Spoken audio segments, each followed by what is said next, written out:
E aí, pessoal, tudo bem com vocês? Primeiramente, feliz ano novo, né, que eu sumi depois de 2025, mas eu estou de volta. Hoje eu vou falar pra vocês alguns livros que você muito provavelmente não conhece, mas deveria começar a ler, porque são livros muito bons. A maioria eu comprei em sebo, mas esse é um detalhe relevante. O primeiro livro que eu vou falar é sobre um suspense, que chama O Sequestro do Metrô. O título é bem autoexplicativo, realmente fala sobre um cara chamado Ryder, que é o comandante praticamente da missão, que resolveu um belo dia acordar e falar assim: nossa, vou sequestrar o metrô. E aí ele achou 3 pessoas para fazer isso: Welcome, Stever e Longman.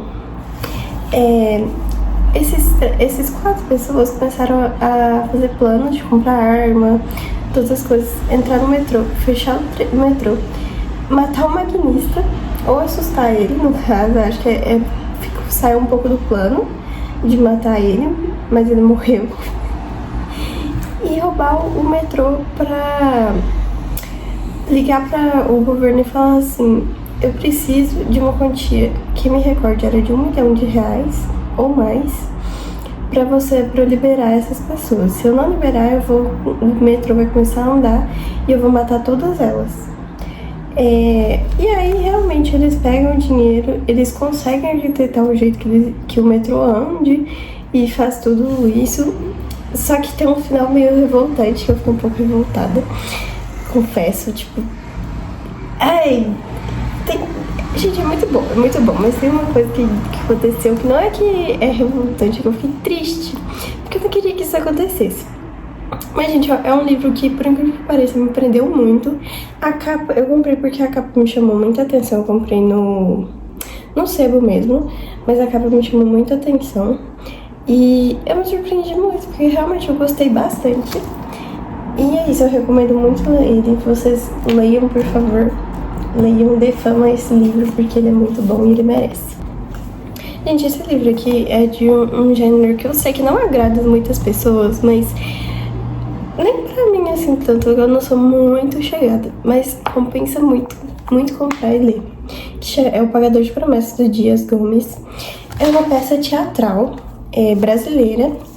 E fala sobre o Zé do Burro, um homem que ele tem um burro, que ele é muito pegado nesse burro. O burro um dia leva um raio e ele acaba passando mal, ele não se recupera. E aí o Zé falou assim: eu vou fazer uma promessa pra Deus, que se esse burro levantar, eu vou carregar uma cruz de Salvador até a igreja. Eu não lembro qual que era o nome da cidade, mas é uma distância bem considerável, e ele ia carregar essa cruz até entrar dentro da igreja para pagar a promessa dele. E aí o burro se recupera, ele pega a cruz, ele carrega ela toda e entra. Quando vai entrar dentro da igreja, o padre diz que não pode, porque a promessa dele não desregula as instituições morais católicas, porque é sobre um burro. E ele não considera um burro como uma promessa digna. E aí acaba com muita revolta, mas você acaba se encantando muito com esse livro. O Zé do Burro é muito engraçado. E tem um final um pouco trágico, mas que leva muita consideração, te faz pensar.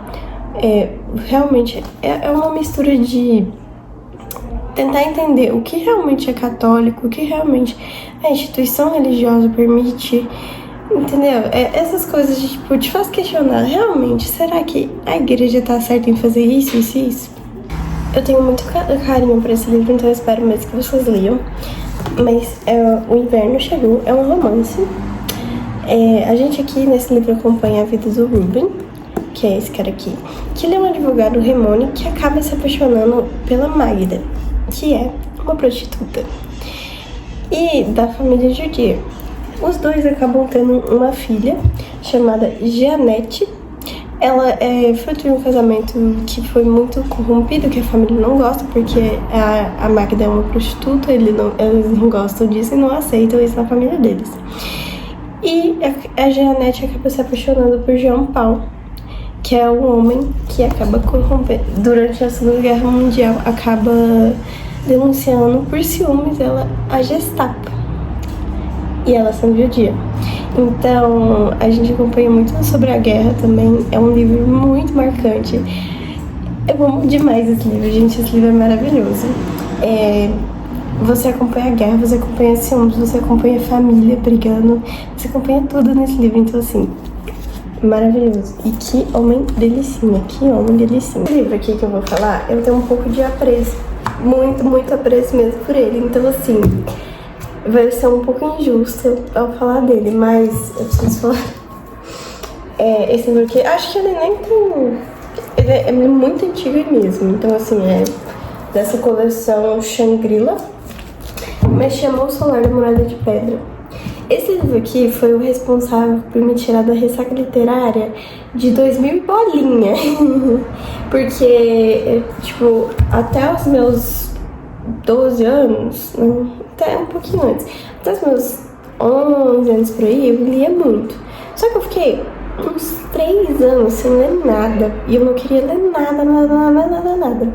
Até que eu encontrei esse querido aqui no sebo, porque eu amava ir na livraria, ir na biblioteca, pegar livro, mas eu lia? Não lia, porque nenhum me prendia. E esse querido aqui, eu olhei ele e falei, gente, eu tava passando no corredor assim, de boa, assim, do nada algo me chama atenção. Aí eu olho, este divo. Aí eu peguei ele e eu consegui, nossa, eu chorei. Foi a primeira vez que eu tinha chorado por um livro e eu chorei por conta dele. Eu não sei falar o nome do marido dela, mas eu vou falar marido. Mas aqui a gente acompanha a Gerda. É um nome horrível, sim. A Gerda, que tem 7, 8 filhos, alguma coisa assim. E a gente acompanha a história dela, com a família dela, com o marido dela. Dizem que é um romance, porque tem vários gêneros de romance, mas não se enquadra como romance, sabe? Romance romântico. É uma família e a gente vai acompanhando a história da filha mais nova, que tem um irmão gêmeo, de todos... E viver na vida, assim, só viver na vida. Isso é nos tempos de escravidão que a gente acompanha essa família. Então a gente vê a Gerda falando com alguns escravos. Ela é dona de terras, então assim, ela seria a dona deles. Mas é muito legal, é muito simples, muito bobo. Tipo, você só acompanha a vida de uma família e eu queria morar nessa família. Eu queria muito morar nessa família. E... é isso, gente, não tem muito o que explicar sobre isso, porque é só lendo a história que você vai entender. Não tem muito enredo, um enredo um pouco parado. É só acompanhando, tipo, vivendo a vida mesmo, normalmente uma família inteira. Mas isso aqui me trouxe muito conforto, muita alegria. Por isso que eu falo com tanto carinho, porque eu gosto muito desse livro. Enfim, eu acho que nem vende mais isso, nem sei se tem no Kindle. Eu vou olhar pra vocês todos depois quais que tem ou não tem no Kindle. Outro livro agora é também sobre família, só que é uma família que tem intrigas. Chama Toda Família Tem Seus Segredos. Eu pedi pra minha vovozinha, custou acho que R$20 na época. Fala sobre a história de 3 irmãs, e uma delas, ela era noiva, e aí o noivo dela trocou ela pela outra irmã. E aí eles estão quase casando, eu não lembro, não me recordo se eles aqui já estão casados ou eles estão quase casando, alguma coisa assim. E depois disso, obviamente, a família se separou. Mas tem a avó, a Lola, chama a avó, a Lola. A avó Lola sente muita saudade das 3 juntas, porque as 3 eram inseparáveis antes disso acontecer. E ela tem um plano para voltar à família. Ela mora em outra cidade, todas moram um pouco distantes, assim, sabe? Nenhuma mora no mesmo lugar. Tem uma que levou fora, mora em uma cidade bem longe da que a avó mora, que elas moravam. Mas enfim, aí ela fala assim, eu estou morrendo. Se vocês não vierem me ver vocês 3 juntas, eu vou morrer. E é isso que ela fala, e aí dá certo, porque reúne as 3. Ela conta a verdade depois de um tempo, mas... nossa, muito bom que a gente vê, tipo, as intrigas indo embora, as pessoas deixando de lado o passado, mas é muito fofo, confortável. Eu amo livros confortáveis e esse é um deles, porque a relação das 3 é muito bonitinha. O livro que eu vou agora ele é infanto-juvenil, mas eu, como uma criança de 20 anos de idade, sou apaixonada nele, que é A Gente é Monstro. Gente, esse livro é uma gracinha, ele foi inspiração de um filme que eu não lembro o nome, mas foi inspiração por conta desses caixas trolls que tem no filme. Não tem nada a ver com a história. Essa história aqui a gente acompanha o Arthur, que ele tenta descobrir, junto com os caixas trolls e os cabeças de repolho, o que tá acontecendo embaixo, porque o ladravão, chama ladravão, tá tentando roubar queijo. E aí eles não querem deixar isso acontecer. Gente, esse livro é uma gracinha. Nossa, uma gracinha. Aqui na frente a gente tem... como é que eu falo? O sumário de quem que é cada pessoa. Aí, calma, eu vou achar pra você. Quem que é cada quem. O livro todo é ilustrado, é todo em preto e branco. Então, assim, se você tem uma adolescente, pré-adolescente aí na sua casa, que não gosta de livros, mas que você quer que ele comece a ler livros, gente, eu recomendo super esse livro.